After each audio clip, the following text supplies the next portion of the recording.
오늘 계신 하나님의 말씀을 듣겠습니다. 누가복음 1장 26절부터 38절까지 말씀입니다. 신약성경 누가복음 1장 26절부터 36절까지 말씀입니다.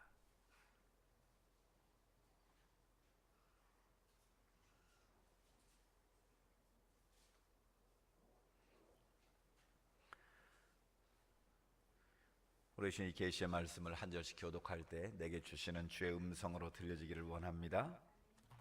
여섯째 달에 천사 가브리엘이 하나님의 보내심을 받아 갈릴리 나사렛이란 동네에 가서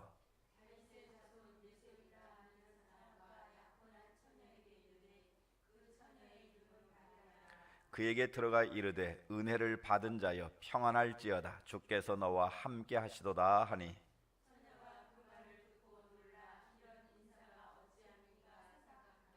천사가 이르되 마리아여 무서워하지 말라 내가 하나님께 은혜를 입었느니라.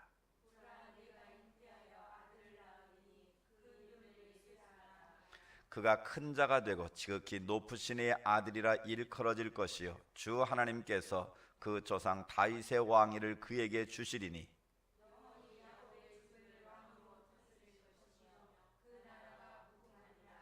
마리아가 천사에게 말하되 나는 남자를 알지 못하니 어찌 이 일이 있으리까?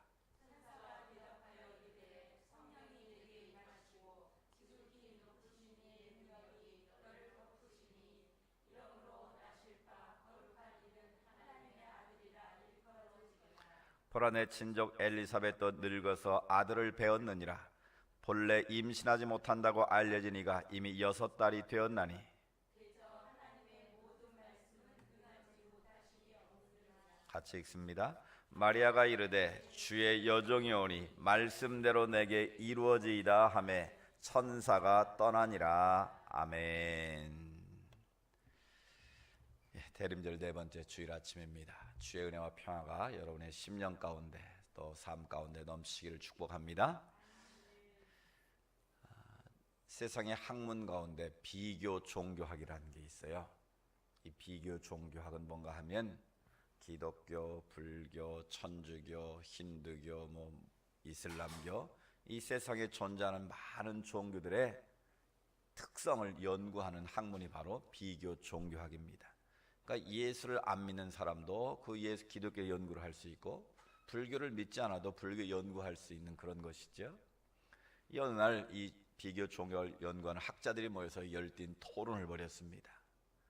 기독교가 다른 종교에 비해서 가지고 있는 독특성이 뭐냐? 기독교만이 가지고 있는 유일한 그 독특성이 뭐냐? 한 사람이 말합니다. 기독교는 뭐니 해도 성육신의 사건이 독특한 것이다. 신이 이 땅에 와서 사람이 돼서 사람과 같이 되셨다. 이 성육신이야말로 기독교의 독특성을 대변하는 것이다. 다른 사람이 말합니다. 그거는 우리 종교에도 있는 것이다.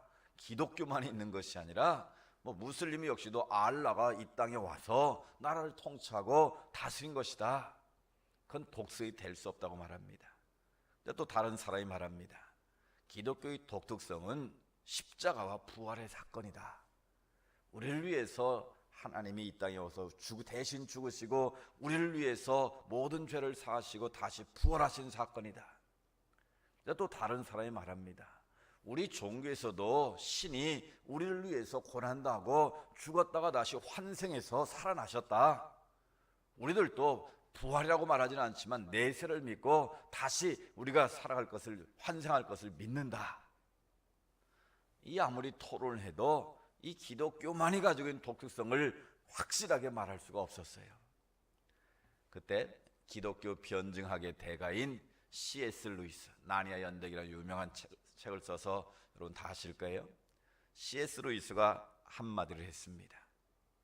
그런 건 다 다른 종교에 비슷하게 똑같잖아. 다 비슷하게 있지만 이거만큼은 기독교밖에 없는 독특함이다. 그게 뭔데 하고 사람들이 눈을 동그랗게 뜨고 쳐다보고 있을 때 C.S.가 딱 한마디를 했습니다. 그것은 바로 은혜입니다. 뭐라고요? 은혜. 이 grace라는 단어 한마디를 딱 던졌어요. 물론 불교에서 자비를 말하지만 그 사람들이 말하는 자비는 우리가 말하는 은혜와는 개념이 다른 거예요. 자기들이 열심히 수행을 하고 도를 닦아서 자기들 스스로 은혜를, 자비를 베풀고 만들어가는 과정이라고 보지, 우리가 말하는 은혜와는 다른 거예요.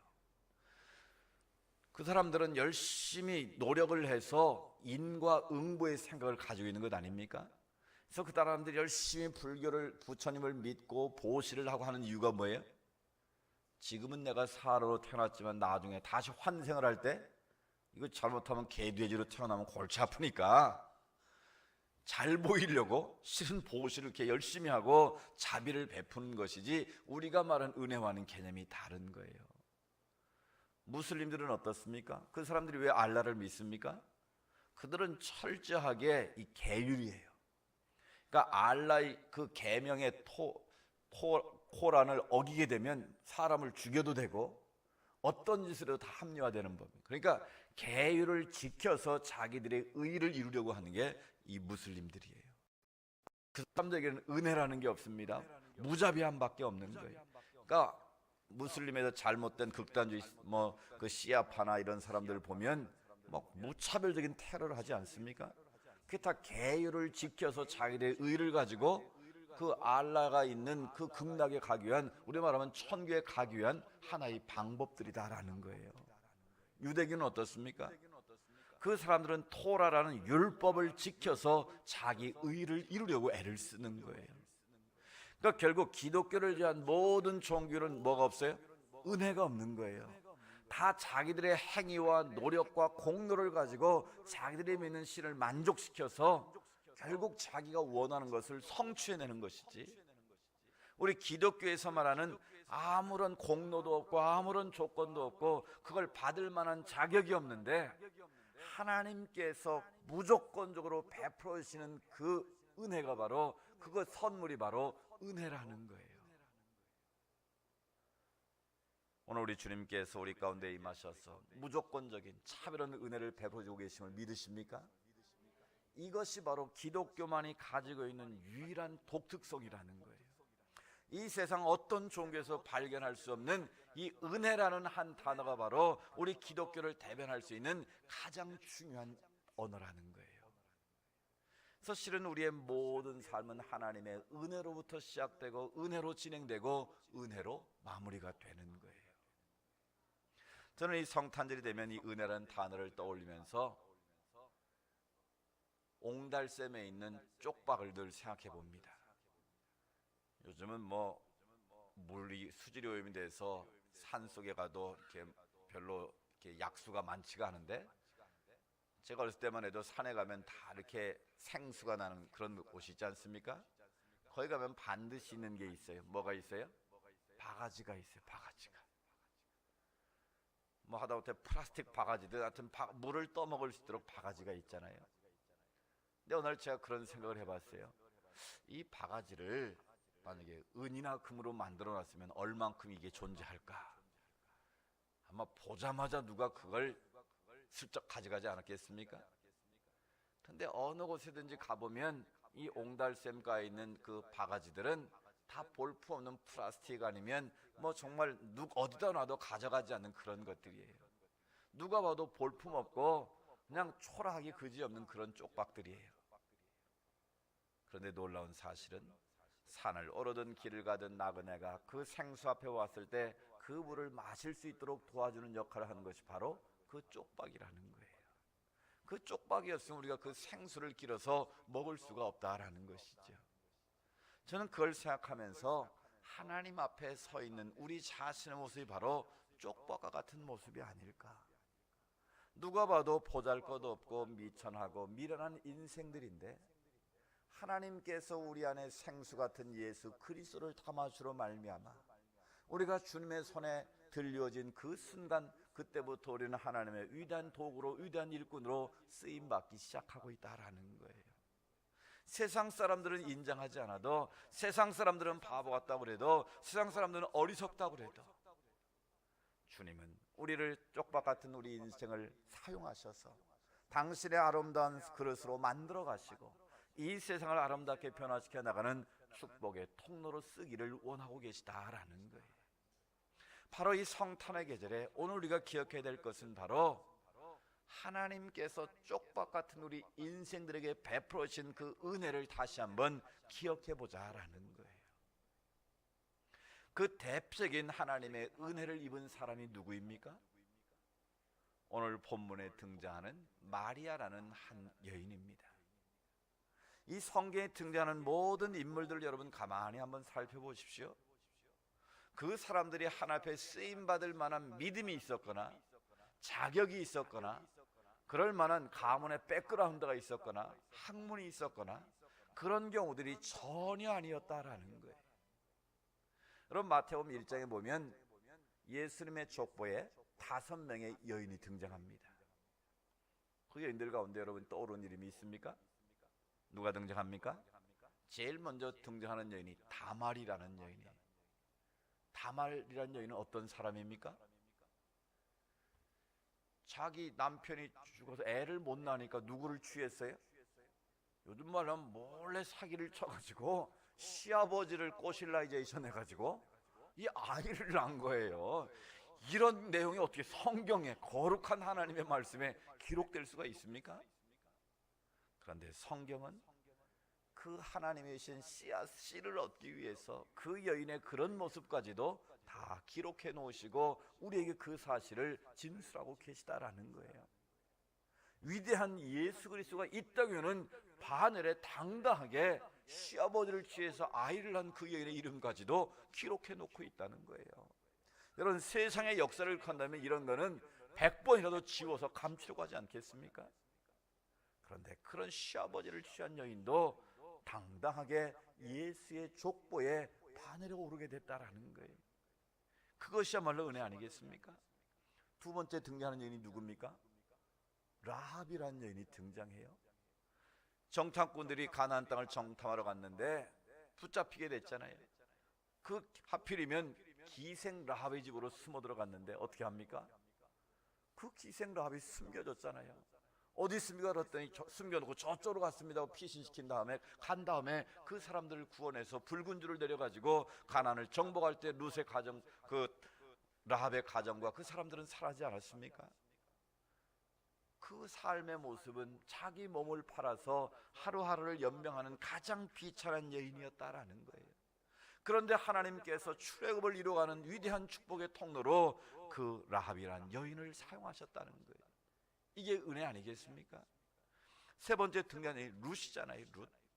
이 모압 지방, 이스라엘과는 완전 원수지간인 모압 지방의 여인이었는데 그 나옴이라는 시어머니를 따라서 남편이 죽었는데 너는 그냥 이 고향 땅에 살지 네가 이방 땅에 가서 어떻게 살겠느냐. 그랬을 때 어머님의 하나님이 나의 하나님이 되고 어머님이 유식하고 나도 유숙하겠나이다. 그 믿음의 고백을 하고 따라오지 않았습니까? 보잘것없는 이방 여인이었지만 그 여인의 믿음과 헌신을 보시고 보아스라는 남자를 하나님이 예비해 놓으시고 그를 통해서 오벳을 낳고 오벳은 이새를 낳고 결국은 다윗을 이 땅에 오게 하고 예수 그리스도 이 땅에 오게 하는 다윗의 증조모가 되는 놀라운 은혜를 입지 않았습니까? 그 다음에 등장하는 밧세바예요.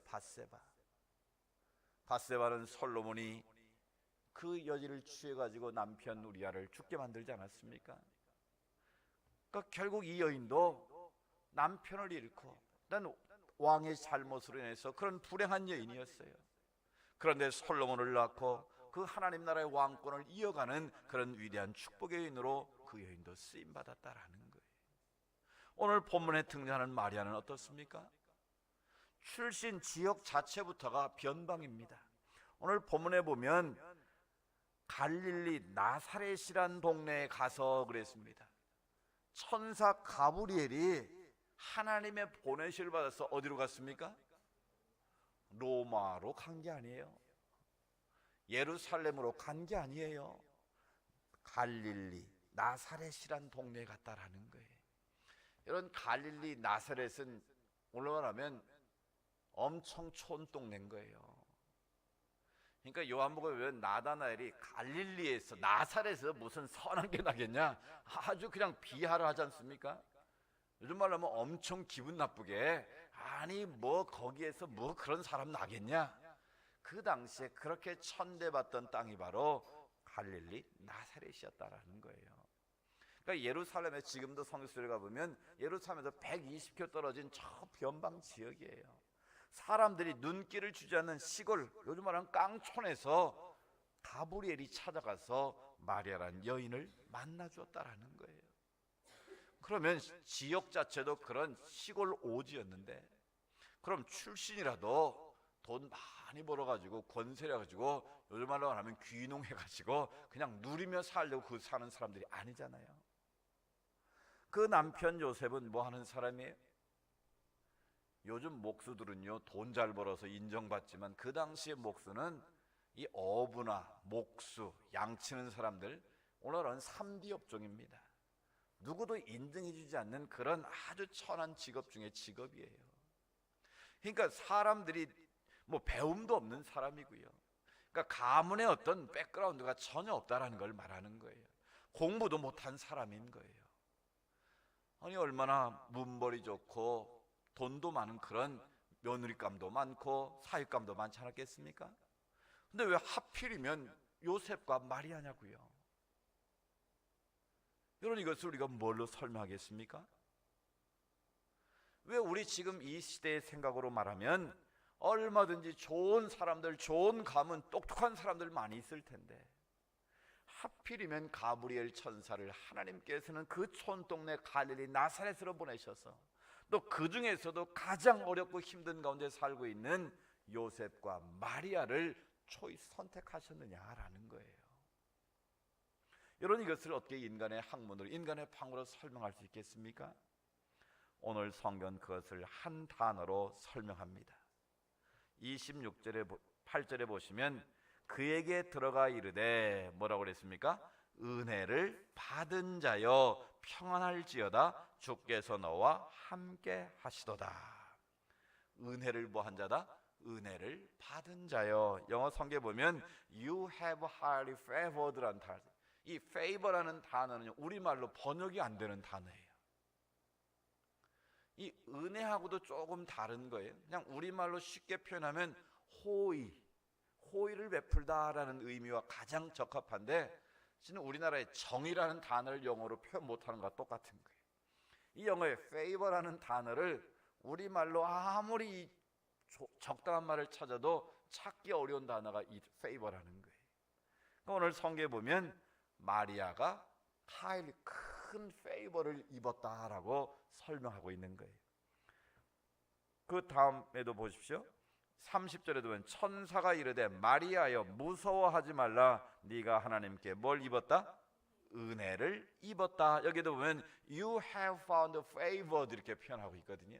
그러니까 이 favor라는 단어를 다 쓰고 있는데 호의를 입었다 그러면 조금 너무 인간적인 냄새가 나고, 그냥 우리 번역은 은혜를 입었다라고 설명을 하고 있는데, 하여튼 이거는 하나님의 측량할 수 없는 엄청난 은혜를 입었다라는 뜻이에요. 여러분, 하나님의 은혜를 입을 때는 반드시 필요한 게 선택이라는 단어가 들어가야 됩니다. 그러니까 많고 많은 사람들이 있었는데 그 중에 하필이면 하나님께서 누구를 선택한 거예요? 마리아라는 여인을 선택하신 거예요.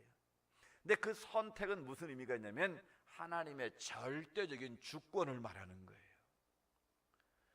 아니 많은 사람들이 있는데 왜 하필이면 마리아를 통해서 예수를 전하게 했습니까? 누가 따질 수 있습니까? 누가 거기에서 항변할 수 있습니까? 왜 하필이면 갈릴리 나사렛으로 갔습니까? 그 당시에 이 대한민국 이 안중 땅에 오셔서 선택을 하셨으면 더 좋았을 텐데, 이거는 우리가 따질 수가 없는 거예요. 이건 전적으로 하나님의 주권이기 때문에 그런 거예요. 그러니까 선택에는 언제나 하나님의 절대적인 주권이 개입이 되는 거예요. 그러니까 마리아와 요셉을 택한 것은 하나님의 절대적인 주권을 말하는 거예요. 오늘 우리들도 마찬가지입니다. 우리가 예수 믿고 구원받은 것은 절대적으로 하나님의 뭘 입은 거예요? 하나님의 은혜를 입은 거예요. 하나님의 페이버, 이 하나님의 호의를 입은 거예요. 근데 그것이 나의 선택입니까? 요한복음 15장 말씀처럼 너희가 나를 택한 게 아니라고 그랬잖아요. 내가 너희를 택하여 세웠다라고 말씀하시는 거예요. 이건 하나님의 절대적인 주권의 선포를 말하는 거예요.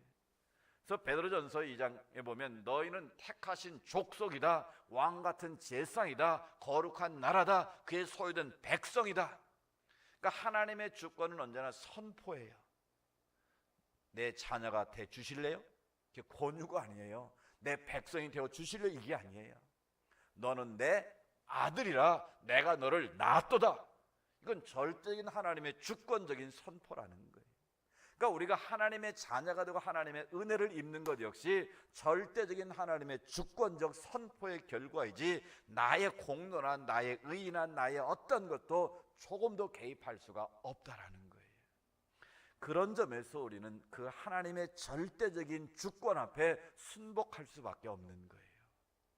그러니까 오늘 마리아가 하나님의 엄청난 호의를 입은 거예요. 엄청난 하나님의 은혜를 입은 거예요. 여기서 우리가 주목할 것은 바로 그거예요. 마리아가 주님의 오심을 준비하기 위해서 무슨 노력을 했을까요? 무슨 준비를 하고 있었을까요? 어떤 주님 앞에 가브리엘 천사에게 잘 보기 위해서 뭐 100일 기도를 하고 막 예물을 드리고 준비를 하고 있었을까요? 전혀 그런 게 아니었다는 거예요. 전적으로 하나님께서 은혜를 베푸셔서 은혜를 입게 하셨다라는 거예요. 그러니까 여기서도 이 성경편에 보면 절대적으로 수동 형태로 표현한 거예요. 자기 스스로 은혜를 받은 게 아니고 받게 되었다라는 거예요. 그러니까 제일 적합한 표현은 입었다라는 표현인 것 같아요. 우리는 하나님의 은혜를 입은 거예요. 마리아 역시도 그랬다는 거예요. 우리 역시도 마찬가지고요. 그러니까 우리가 보기에도 전혀 우리가 구원받을 만한 자격이나 조건이나 공로를 갖추지 못했는데 절대적인 하나님의 주권의 역사하시는 우리가 하나님의 은혜를 입고 하나님의 거룩한 자녀가 된 거예요. 죄 사함 받고 하나님의 나라의 상속자가 되고 영원한 천국을 상속받게 됐다라는 거예요. 이것이 말로 표현할 수 하나님의 은혜 중에 은혜라는 거예요. 그러니까 우리 성도의 삶은 바로 은혜를 입은 자로서의 삶을 사는 거예요. 따라서 우리가 이 성탄의 계절에 다시 한번 이 마리아의 은혜를 입은 장면을 보면서 우리 자신의 모습을 한번 살펴볼 수 있기를 원합니다. 이 세상은요, 자기 힘과 자기 노력으로 무언가를 성취하려는 그런 삶으로 다 채워져 있습니다. 특히 자본주의의 삶은 자기의 수고와 자기의 노력과 자기의 의를 가지고 살아가려고 하는 세상입니다. 그래서 어떻게든지 어려서부터 아이들을 공부를 시키고 또 좋은 대학에 보내려고 하고 또 좋은 직장에 보내는 이유가 뭡니까? 그래야 좋은 결혼을 할 수 있고 그래야 나중에 편하게 살 수 있고 그래야 자기가 뭔가 세상에 힘을 가지고 살 수 있다고 믿기 때문 아닙니까? 그 핵심은 바로 성취라는 거예요. 누구 힘으로? 내 힘으로, 내 노력으로. 거기에는 하나님이 개입할 여지가 없는 거예요. 그래서 이 자본주의는 인본주의가 될 수밖에 없는 거예요. 자기 힘과 자기 노력으로 자기를 개발하고 자기의 능력을 극대화시켜서 너 자신이 내 인생의 주인이 되라는 거예요. 이게 바로 인본주의의 핵심 아닙니까? 그래서 저는 이 말을 할 때마다 노래가 떠올라요. 내 인생은 나의 것 하면서 뭐 흔들면서 노래를 부르는데 여러분 정말 내 인생이 나의 것이 될 수 있을까요? 그건 하나님을 알지 못하는 하나님의 은혜를 입지 못한 자들이 부르는 하나의 대중가요에 불과하다는 거예요. 여러분 며칠 전에도 뭐 유명한 샤이라는 가수가 죽었더라고요. 여러분 전 세계에서 막 위로 조문이 오고 그러더라고요. 난 그렇게 유명한 친구인지 몰랐어요. 세계적인 명성 한류를 전하는 전도사 역할을 했던 그 유명한 그 가수가 극심한 우울증에 걸려서 세상을 스스로 떠난 이유가 뭐겠습니까, 여러분? 그 인기를 얻고 인기를 누리고 인기를 유지하기 위해서 잠도 안 자고 먹지도 못하고 노예처럼 하루에 17시간씩 춤을 추고 노래를 해야 되는 그 삶. 우리는 그 결과만을 보고 대단하다고 환호하지만 실제적으로 그 당사자들은 노예와 같은 인생을 살고 있었다라는 거예요. 자기 마음대로 쉬고 싶어도 쉴 수도 없고 먹고 싶어도 먹을 수도 없고 그 인기라는 그 하나 때문에 굴레에 매여서 세상 사람들은 다 가졌다고 칭찬하고 축켜 세우는데 정작 자기 자신은 인생의 주인이 되지 못하고 주체가 되지 못하고 종처럼 살고 있었다라는 거예요. 그러니까 그 영혼을 마귀가 사로잡으니까 스스로 목숨을 끊은 그런 안타까운 일이 벌어지는 것 아니겠습니까? 인간 스스로 얻어낸 성취는 언젠가는 그것이 떠날 때가 있다는 걸 기억하셔야 됩니다. 그게 돈이든 명예든 권력이든 인기든 힘이든 다 마찬가지입니다. 우리 힘의 노력으로 얻어진 그 모든 것들은 순간적으로 한순간에 날아간다는 거예요. 더 심하게 표현하면 우리 코끝에 숨이 멈추는 순간 다 무가 되고 만다는 사실이에요. 그래서 성경은 네 생명이 끊어지는 순간 그 모든 것이 무엇이 되겠느냐고 우리에게 질문하지 않습니까? 결국 자기 힘의 노력으로 얻어진 성취는 안개와 같다는 거예요. 우리 코끝에 숨이 멈추는 순간 그 모든 것은 nothing이 되고 만다는 거예요. 그래서 솔로몬의 고백이 우리에게 생생하지 않습니까? 인생의 모든 부경화를 다 누렸던 그가 내는 결론이 뭐예요?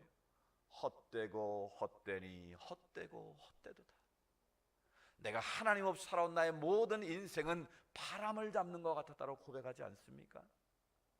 결국 우리 인생이 하나님의 은혜를 입지 못한 인생을 살아가면 결국 그런 결론을 이룰 수밖에 없다는 거예요. 자기가 가졌던 그 모든 것들이 nothing이 되어버리고 meaningless, 의미 없는 존재들이 되고 만다라는 거예요. 그런데 오늘 많은 사람들은 자기 힘의 노력으로 뭔가를 성취해보겠다고 발버둥을 치고 있지 않습니까? 그럼 오늘 이 성탄의 계절 우리가 가장 먼저 생각해야 될 것은 마리아처럼 하나님의 은혜를 입는 것, 하나님의 은혜를 덧입는 것, 그것이 바로 하나님이 우리에게 주시는 최고의 선물임을 다시 한번 기억할 수 있기를 원합니다. 마리아는 그 하나님의 은혜를 입었습니다. 그 하나님의 은혜를 입었는데 그 은혜를 입었다고 해서 그 모든 것이 끝난 것이겠습니까? 그 은혜를 입은 자로서의 삶이 더 중요한 것 아니겠어요? 은혜를 입은 자로서의 삶의 모습은 무엇일까요? 바로 35절에 나와 있어요. 천사가 대답하여 이르되 성령이 내게 임하시고 지극히 높으신 이의 능력이 너를 덮으시리니 이러므로 나실 바 거룩한 이는 하나님의 아들이라 일컬어지리라. 처녀가 아직 결혼도 안 하고 약혼만 한 상태인데, 보통 1년 전에 약혼을 하는데, 처녀가 아이를 낳으면 그 당시 율법은 뭐예요? 돌로 쳐서 죽이는 거예요. 그런 황당한 소식을 들은 마리아인데, 마리아가 어떻게 해서 그 위대한 여인으로 쓰임받을 수 있었느냐라는 거예요. 결론부터 말씀드리면 38절에 뭐라고 고백했습니까? 주의 여정이 오니 말씀대로 내게 이루어지이다. 나는 감당할 수 없지만, 나는 하나님의 은혜를 입은 여인으로 감당할 수 없지만 주의 말씀대로 이루어질 줄로 저는 믿습니다. 또 45절에도 보면 주께서 하신 말씀이 반드시 이루어지라고 믿은 그 여자에게 뭐가 있도다? 복이 있도다 라고 성경은 말씀하고 있습니다. 주께서 말씀하신 대로 이루어지라고 믿는 사람이 복이 있다는 거예요. 은혜를 입은 자의 삶의 가장 중요한 키가 뭐라고 생각하십니까? 바로 말씀대로 이루어진다는 믿음이 중요하다라는 거예요. 만약 마리아에게 이런 믿음이 없었다면 마리아는 거절했을 거예요. 도망쳤을 거예요. 그러나 하나님이 말씀하시면 그대로 될 줄로 믿는 그 믿음이 그 여인에게 있었기 때문에, 내가 설령 돌에 맞아 죽는 한이 있더라도 주께서 말씀하시면 그대로 될 줄 저는 믿고 따르겠습니다라는 그런 믿음이 있었다라는 거예요. 두 번째는요, 그 말씀 앞에 순종함이 있었다라는 거예요. 아무리 그 말씀을 믿었어도 행동으로 따르지 않았다면, 순종 않았다면 어떻게 마리아를 통해서 거룩한 예수가 태어날 수 있었겠습니까? 결국 말씀을 믿는 믿음과 그 말씀 앞에 목숨을 건 순종이 오늘 은혜를 입은 마리아의 그 몸을 통해서 거룩하신 예수가 있다 오게 되는 거룩한 통로가 될 수 있었다라는 것입니다. 내일이면 성탄절입니다. 마리아만 은혜를 입은 것이 아니라 저와 여러분 모두도 엄청난 하나님의 은혜를 입었습니다. 그 은혜를 입고 오늘 여기까지 살아왔습니다. 내일이면 다시 구주 성탄을 축하하는 성탄절인데요, 이 성탄을 앞두고 우리가 다시 한번 그 놀라운 하나님의 은혜를 입은 자로서 우리가 결단하고 우리가 다시 한번 우리의 각오를 새롭게 될 것이 무엇이겠습니까? 나는 오늘 마리아처럼 주님이 말씀하시면 그 말씀을 이룰 것을 믿는 믿음이 내 안에 있느냐라는 거예요. 언제부터 그런 믿음이 고갈되어서 여전히 내 힘과 내 수고와 내 노력으로 무언가를 성취해 보겠다고 발버둥 치고 있지는 않느냐라는 것이죠. 이 시간 내 손의 수고와 노력은 다 주님 앞에 맡기고 주님 말씀하시면 그대로 될 줄로 믿는 믿음으로 다시 한번 설 수 있기를 축복합니다. 그리고 주님이 내게 약속하시고 말씀하시면 아무리 세상이 다 반대를 해도 그 말씀대로 이루어질 것을 믿고 그 말씀 앞에 순종의 발걸음을 옮길 수 있는 우리 모두가 될 수 있기를 원합니다. 마리아와 같은 그런 믿음의 결단과 순종의 길을 걸어가는 자에게 예수 그리스도가 이 땅에 태어나게 되고 그 아들 예수를 통해 세상을 구원하는 하나님의 놀라운 역사가 임한 줄로 믿습니다. 오늘 마리아처럼 우리 모두도 하나님 앞에 우리의 믿음과 순종하는 삶을 통해서 쪽박 같은 인생이지만 목마른 사람들에게 생수를 공급하는 그 쓰임을 받는 것처럼 우리도 그렇게 쓰임받는 인생 되기를 축복합니다. 그래서 이 성탄의 주의 은혜와 평강이 우리 심령 가운데 우리 삶 가운데 넘쳐날 수 있기를 주의 이름으로 축복합니다. 하나님 아버지, 우리는 쪽박 같은 인생입니다. 주님의 은혜를 덧입기 전에는 아무도 눈길조차 주지 않고 아무도 귀여기지 않았던 그런 존재들입니다. 그런데 하나님께서 보배로운 예수 그리스도의 땅에 보내주시고 절대적인 하나님의 주권으로 우리를 선택하셔서 하나님의 자녀 삼아주시고 가장 보배롭고 존귀한 자로 여겨주신 것 참으로 감사합니다. 미천한 여인 마리아를 택하시고 그녀의 믿음과 순종하는 결단을 통하여 온 세상을 구원할 예수 그리스도가 이 땅에 태어난 것처럼 우리도 이 성탄의 계절에 마리아처럼 결단할 수 있기를 원합니다. 우리의 부신 그 하나님의 엄청난 은혜를 다시 한번 기억하면서 하나님 앞에 쪽박 같은 인생이지만 거룩한 주의 도구로 쓰임받기를 원합니다. 주님, 우리 가운데 임하셔 다시 한번 말씀하여 주시고 깨우쳐 주시고 결단하게 하셔서 이 성탄절에 하나님의 그 신혜와 복을 덧입게 하시고 마리아처럼 복 있는 여인 되게 하셔서 하나님의 역사를 이뤄가는 거룩한 통로로 거룩한 통으로 쓰임받을 수 있도록 복 내려 주시옵소서. 예수님의 이름으로 기도드리옵나이다. 아멘.